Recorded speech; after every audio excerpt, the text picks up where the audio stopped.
Mesdames et messieurs, bonsoir. Le président de la République était face à la presse nationale et internationale ce mercredi au Palais Sékou Touré. Professeur Alpha Condé a abordé tous les sujets intéressants à la vie nationale, entre autres sujets importants à l'ordre du jour, l'arrivée prochaine du président français François Hollande à Conakry, la riposte à Ebola ou la préservation de la quiétude sociale. Compte rendu, Sanassi Keita. Au centre de cette conférence de presse entre le président de la République et les professionnels des médias guinéens et étrangers, la situation actuelle de la fièvre hémorragique à virus Ebola en Guinée. Professeur Alpha Condé a bien voulu témoigner à nouveau à ces journalistes de sa volonté à circonscrire le plus vite possible cette épidémie. Il faut que les gens acceptent que les médecins aillent voir les contacts. Si on ne fait pas ça, on ne pourra jamais finir la maladie. Si vous n'avez pas un contact, et s'il développe la maladie après, il va infecter tout le monde. Vous voyez ce qui se passe à Farana. Et là, je crois que la presse ne s'est pas beaucoup engagée encore pour expliquer aux populations. Parce que nous sommes obligés d'utiliser la force. Parce qu'on ne peut pas attendre que les gens refusent le contact et que la maladie continue à nous fatiguer. Alors, où vous nous aidez pour la sensibilisation, effectivement, que tout le monde comprenne, vous avez des gens qui continuent encore à dire que l'Ebola n'est pas une réalité. Enfin, c'est quand même extrêmement grave. Donc, il faut que vous nous engagez avec nous réellement pour que les gens comprennent. Ça coûte quoi d'accepter qu'on vienne prendre la température pendant 21 jours? Et plutôt, on prend quelqu'un en charge qui est contaminé, il a 80% de chance de guérir. Mais si on ne le prend pas, il n'a aucune chance de guérir. Et ça, je crois, il faut que réellement chacun de nous s'engage dans cette sensibilisation. L'objectif du chef de l'État aujourd'hui est de bouter cette maladie le plus tôt que possible, hors du pays, à l'image du Nigeria et de la République démocratique du Congo. Il faut vraiment que tout le monde s'y mette. Que l'Ebola, c'est une réalité, c'est quelque chose de très grave, mais qu'on peut guérir et finir. Nous avons un agenda, c'est finir le plus tôt possible l'Ebola. Et en Guinée, c'est possible. Le Nigeria a pu le faire. C'est que nous pouvons le faire aussi. Le Congo Kinshasa vient de finir. Donc, si nous ne mobilisons pas, il faut que chacun sache que c'est un véritable danger pour notre économie. Enfin, vous vous promenez, vous voyez, à part les organisations internationales qui viennent, les hôtels sont vides. Donc, sincèrement, le premier problème, c'est ça que je voulais discuter avec vous, d'abord, pour que chacun prenne conscience qu'il faut vraiment sensibiliser les populations. Parce qu'on s'est obligé d'utiliser la force. C'est-à-dire, on va rentrer dans la conscience par force. On ne peut pas accepter que quelqu'un refuse et que la maladie s'étende à d'autres personnes. En ce qui concerne les dons destinés à la Guinée pour la lutte contre la fièvre hémorragique à virus Ebola, le président Alpha Condé exige la transparence dans la gestion des fonds, tant du côté guinéen que celui des partenaires au développement. Il y a eu une discussion tout à l'heure pendant 1 heure avec le directeur général de l'USAID sur 3 points. Ils ont donné de l'argent aux organisations. Nous n'sommes pas au courant, la coordination n'est pas au courant. Alors, il a donné 32 millions de dollars, mais nous ne savons pas, à part les 4 millions qu'il a donnés à ce que nous savons, les 32 millions, on ne sait pas qui l'a. Donc je lui ai demandé de m'envoyer aujourd'hui la liste des dons. Comme ça, on va convoquer tout le monde demain avec la coordination. Vous avez reçu tant. Est-ce que pourquoi vous avez reçu? À quoi ça va être utilisé? Et nous décidons, voilà ce que nous attendons de vous. J'ai dit que la Guinée ne touchera pas $1. Nous décidons qu'est-ce que nous voulons. Une fois qu'on décide, maintenant, ils diront, c'est l'UNICEF qui va exécuter, c'est une organisation qui doit exécuter. Ça veut dire qu'on ne peut pas détourner $1. Mais si nous, on doit être transparent, il faut qu'on exige la transparence des autres aussi. C'est pourquoi j'ai demandé en accord avec la Banque mondiale qu'on prenne un cabinet d'audit qui va auditer tout le monde, c'est-à-dire qui devra, vous avez reçu tant qu'est-ce que vous en avez fait. À ce moment-là, on n'accusera pas le gouvernement. C'est un cabinet international qui va... On ne peut pas demander que nous, on soit transparent et que nos partenaires ne soient pas transparents. La transparence doit être totale. Plusieurs questions liées à l'Ebola et à la situation économique et politique du pays ont été posées au chef de l'État par ces journalistes pendant plus de 2 heures. Des journalistes qui se disent satisfaits des réponses du président de la République, Professeur Alpha Condé. Les journalistes présents à cette conférence de presse apprécient la rencontre périodique du chef de l'État avec les hommes de médias. Les propos de quelques confrères sont recueillis par Ibrahima Keita. Conférence de presse, d'ailleurs comme les précédentes que le chef de l'État a périodiquement avec les médias, a été une occasion encore pour le chef de l'État pour tendre la main aux médias. Il a encore demandé aux hommes de médias, aux femmes de médias d'aller encore beaucoup plus dans la sensibilisation parce qu'on se rend compte encore que par endroits il y a des réticences sur la fièvre hémorragique Ebola. Nous l'avions déjà fait et nous allons le refaire parce que ce combat-là, nous l'avons en commun. Et ce qui m'a également reconforté, c'est que le président, contrairement au mauvais usage, a exigé à ce que chaque journaliste qui détienne une question puisse la poser. Je pense que c'est un renouveau qu'il faut encourager. Et je pense que ces réponses ont été suffisamment claires aux questions qui lui ont été posées. J'espère que les conférences de presse vont se multiplier. C'était très positif. Le président a fait un tour d'horizon par rapport à ses priorités, par rapport à comment mettre fin à cette épidémie qui gangrène notre économie. Je crois que c'était un échange assez fructueux entre la presse et le président de la République. Il est bon que cette tradition s'instaure et il est surtout bon que, par-delà le président de la République, que tous les membres du gouvernement, à commencer par le premier ministre chef du gouvernement, en instaurent comme une tradition. Il faut féliciter Monsieur le Président de la République. Il a fait un exposé assez clair, surtout en matière d'Ebola. Ce qu'il nous demande, nous, presse, c'est de sensibiliser la population parce que c'est un ennemi commun et nous devons le combattre ensemble. Le président a fait l'état des lieux de la situation politique nationale et puis les relations de la Guinée avec la France, avec des pays voisins et puis l'exigence surtout d'aller assister au sommet de la francophonie. Le président a dit quelque chose de très intéressant, il ne faut pas se laisser aller à l'émotion, il faut aller à la raison. Et la raison veut que l'on tienne compte des intérêts de la Guinée pour prendre les grandes décisions. Je pense que ces rencontres périodiques de la presse avec le président de la République sont une excellente idée dans la mesure où cela permet de faire un point de la situation Ebola qui reste préoccupante et nous voyons les efforts qui sont consentis et d'après les chiffres que nous recevons on voit une nette amélioration, donc des chiffres en baisse par rapport à Ebola et surtout demander aux médias de s'impliquer encore plus fortement pour faire passer l'information, pour que la réticence à Ebola s'arrête, pour que le transport des corps s'arrête, puisqu'on voit que ce sont les deux vecteurs les plus importants, des vecteurs qui contribuent à ne pas pouvoir stopper Ebola. La Guinée va accueillir son hôte de marque, le président français François Hollande, le vendredi 28 novembre. L'homme d'État entretient avec le président professeur Alpha Condé d'excellentes relations. Au-delà de l'aspect protocolaire, François Hollande vient témoigner de la solidarité du peuple français au peuple guinéen qui fait face à l'épidémie Ebola. Du côté du gouvernorat, les préparatifs vont bon train. Les élus locaux et conseillers communaux étaient en concertation ce matin autour de la question. Compte rendu, Moussa Bangoura.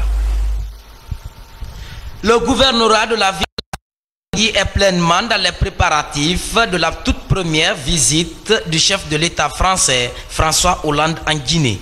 Cet après-midi, Soriba Sourel Camara a invité les conseillers communaux, les chefs de quartier et autres responsables locaux à prendre toutes les dispositions pour réserver à l'hôte de marque du professeur Alpha Condé un accueil chaleureux.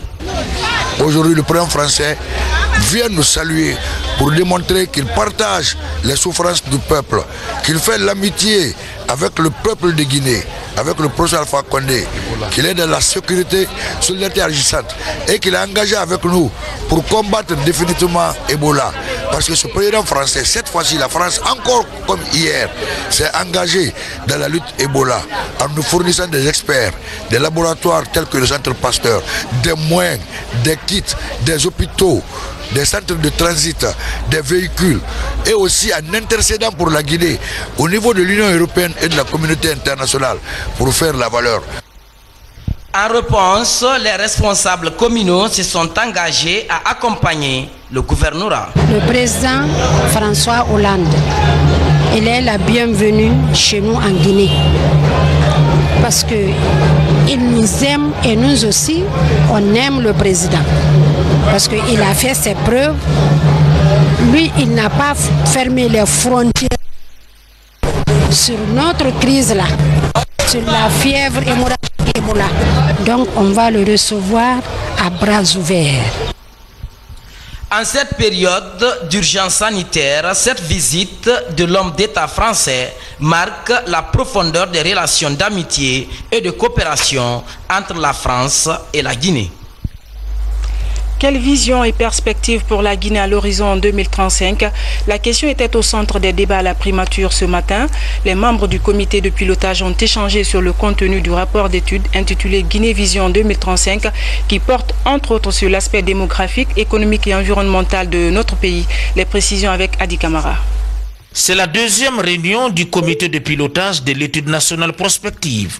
Elle s'est penchée sur la validation de ce document Guinée Vision 2035 élaboré par une équipe d'experts.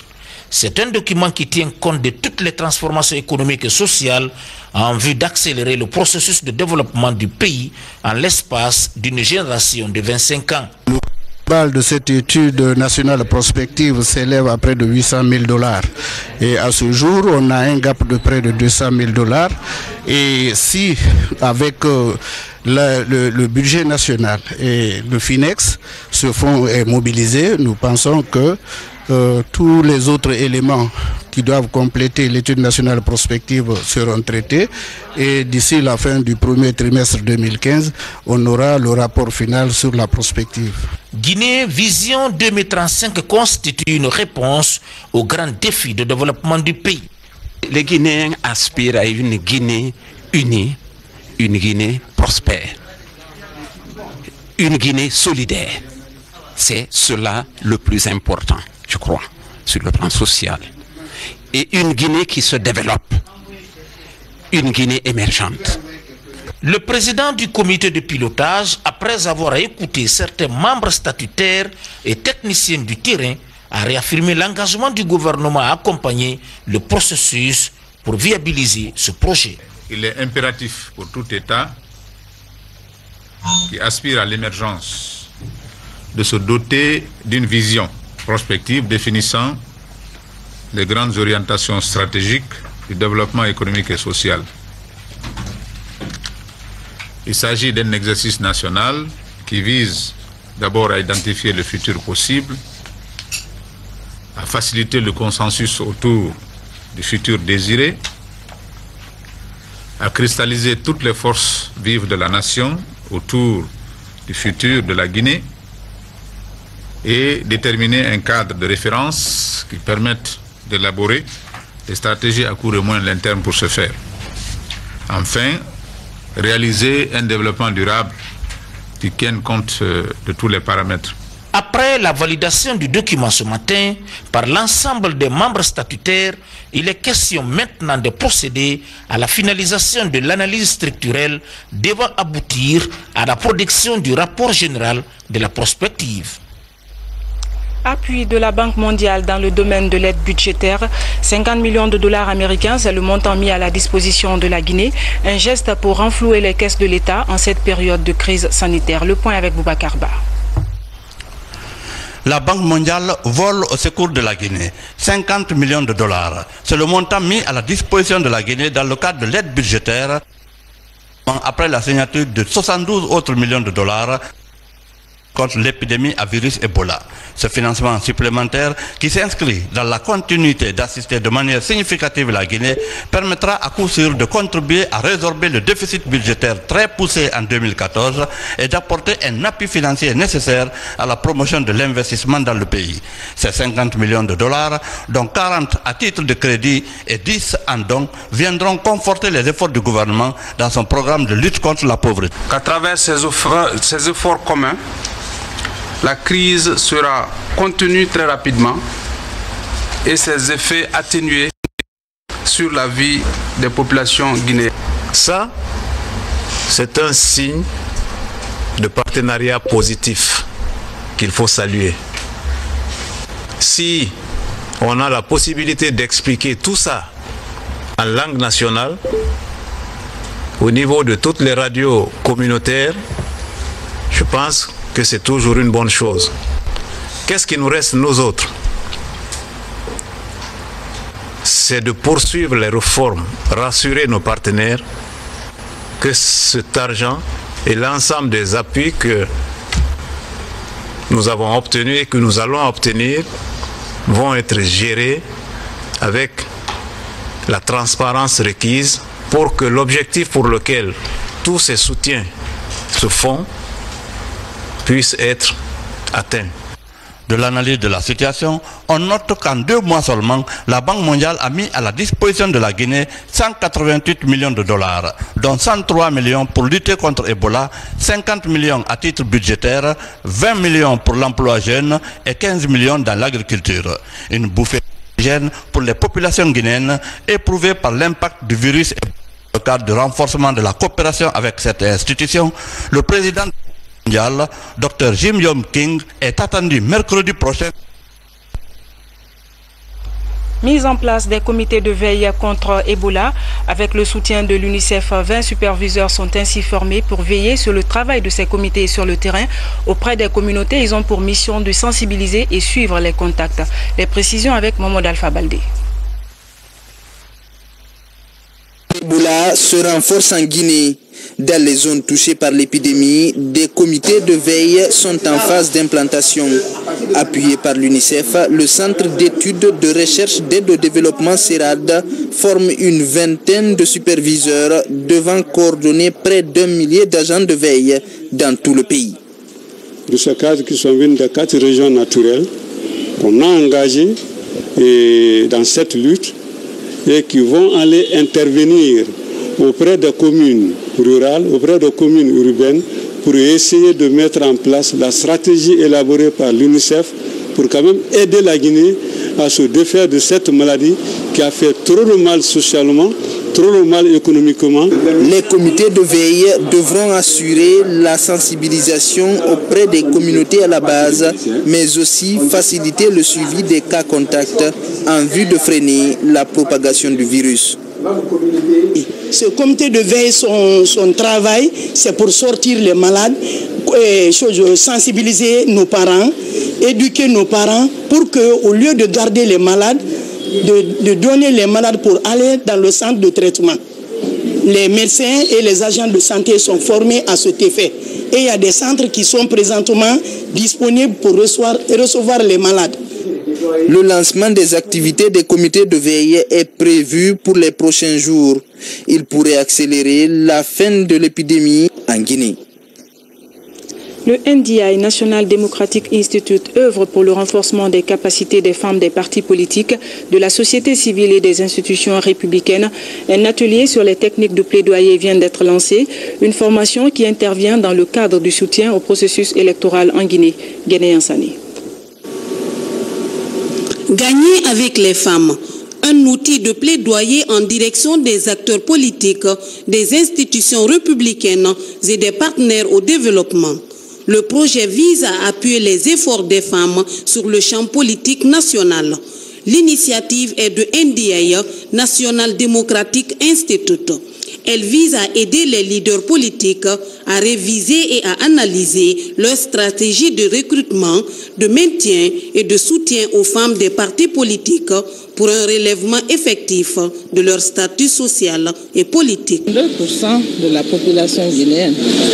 Mais lorsque vous regardez les institutions au niveau politique, vous verrez que ce nombre ne se reflète pas. C'est important pour nous de travailler de manière à ce que nous puissions avoir une participation quantitative et qualitative des jeunes, d'abord au sein de leur parti politique et dans les instances nationales donc de prise de décision. Cette rencontre de 2 jours est financée par l'USAID. Elle va permettre d'outiller les participants aux techniques d'une communication efficace pour convaincre les décideurs à prendre en compte leurs préoccupations. Il n'y a pas de développement sans la participation effective des femmes. Donc, n'est-ce pas, le NDI a toujours œuvré pour l'émancipation des femmes, pour leur implication dans la vie politique et dans le développement national. À travers le présent atelier, le NDI entend renforcer sa participation à la promotion des femmes. Tenu au centre de perfectionnement administratif du ministère de la fonction publique d'une formation à l'intention des cadres du ministère de la communication, il s'agissait de renforcer les capacités des responsables des médias publics sur les droits des services publics. Explication Bakary Bamba Kondi.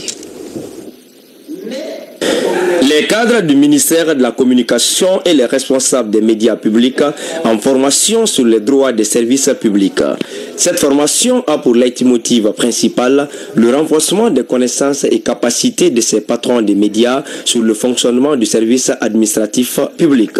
Le CPA, Centre de perfectionnement administratif, est un établissement public à caractère administratif qui a pour mission la mise en œuvre de la politique du gouvernement dans le domaine de la formation et du perfectionnement des agents civils de l'État.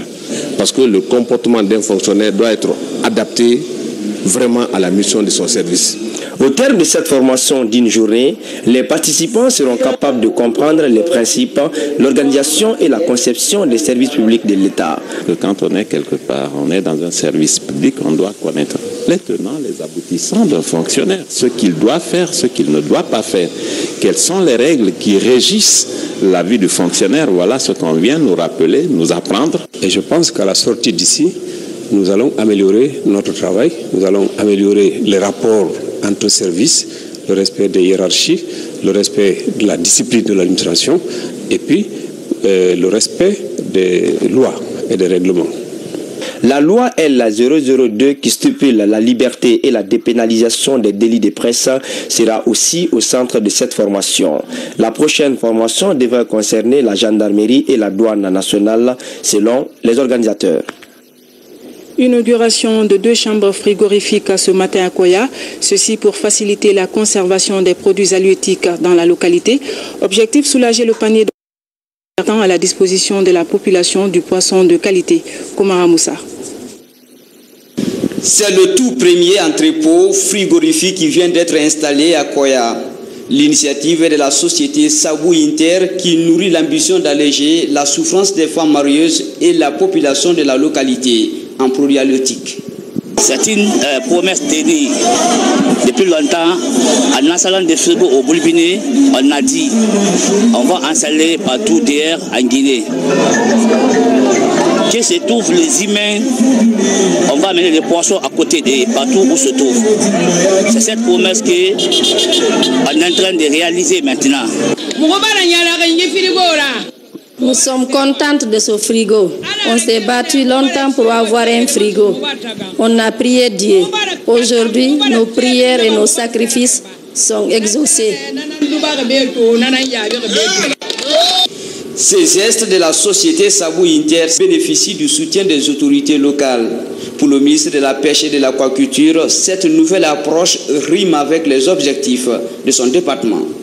Avec l'intervention de la société Sabou Inter sur le marché, nous lui avons approché et avec son engagement de doter la population guinéenne de produits de qualité, a décidé d'investir donc pour acheminer ces 2 chambres frigorifiques à Koya de 80 pieds chacune, afin que les gens ne soient plus dans des véhicules insécurisés, ne sortent plus de bonne heure chez eux pour aller chercher du poisson à Conakry. Désormais, la Fédération des femmes marieuses et fumeuses de Koya pourrait assurer la distribution des poissons dans toute la préfecture. Dans les jours à venir, l'entreprise compte élargir son champ d'application dans d'autres zones. Une journée porte ouverte sur les intrants agricoles a été organisée récemment dans le Nabaya. C'est une initiative de la direction du Centre de recherche agronomique de Bordeaux-Cancan. À cette occasion, notre reporter Fodé Bangali Fofana a visité le champ d'expérimentation de Karifa Mouria. Voici son reportage. Depuis 2011, le gouvernement guinéen assiste les paysans tout en leur apportant des intrants, engrais et herbicides. À Cancan, la recherche et la vulgarisation sont associées pour venir vers les paysans afin de leur montrer les bonnes pratiques dans le cadre de l'application de l'herbicide et de l'engrais en vue d'augmenter leur production. C'est l'objet de cette journée porte ouverte organisée par la direction du Centre de recherche agronomique de Bordeaux-Cancan pour montrer aux autres paysans de la localité l'impact que cet apport du gouvernement a eu à faire sur leur production. On a ici expérimenté l'engrais qui est le triple 15. Ce triple 15 a été apporté à 2 doses une dose forte à l'hectare et une dose moyenne de 250 kg à l'hectare, plus de l'urée. Maintenant, le paysan va avoir, avec l'apport de 250 kg de NPK et 350 kg de NPK, quelle est la dose qui a été vraiment favorable?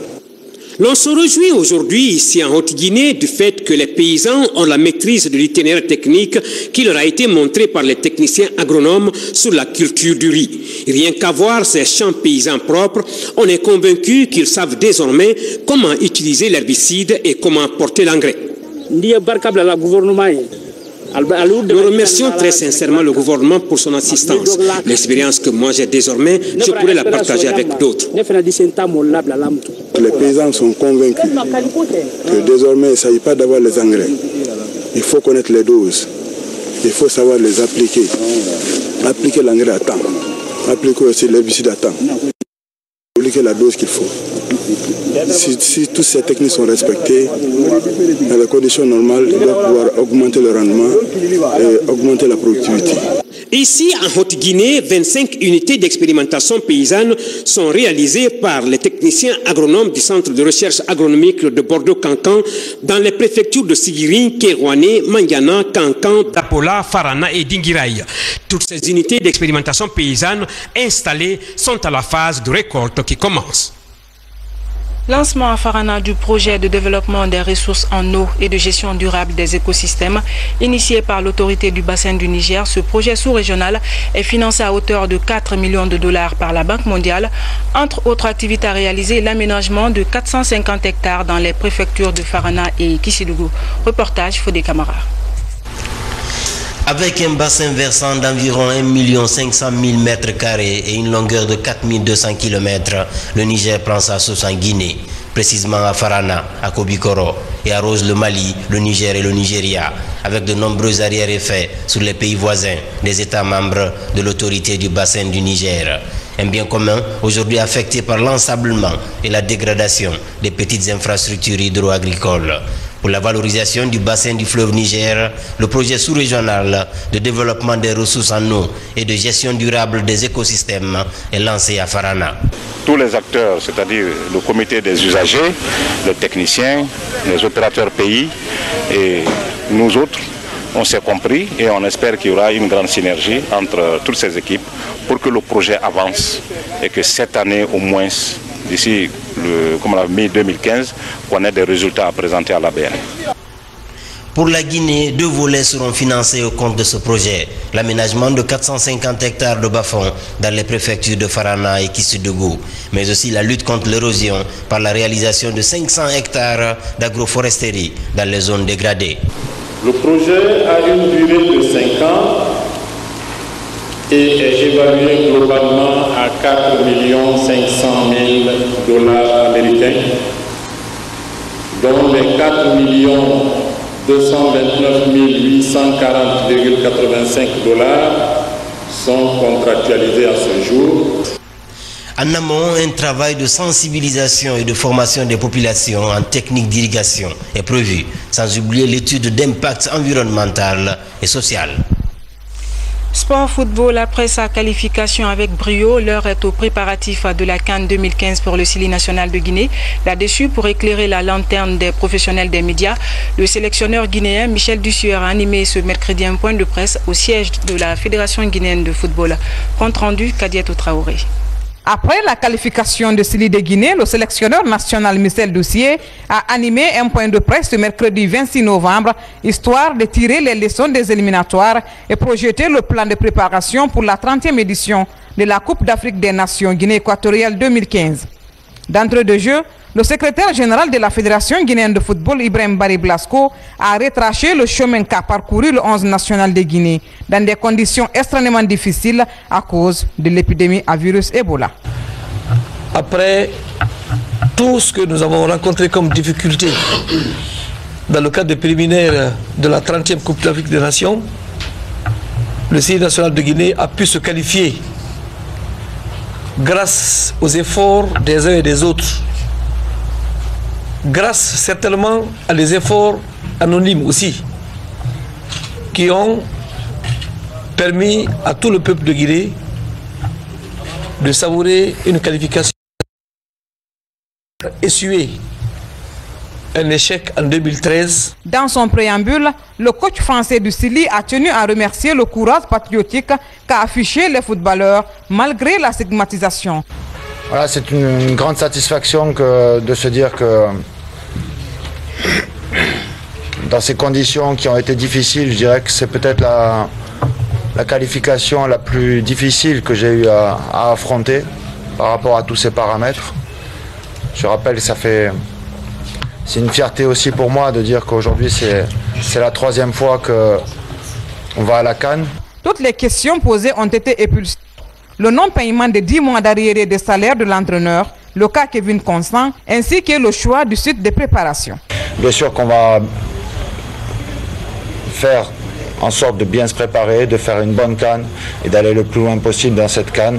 Bien sûr que ça passe toujours par des étapes, l'ambition elle passe par des étapes.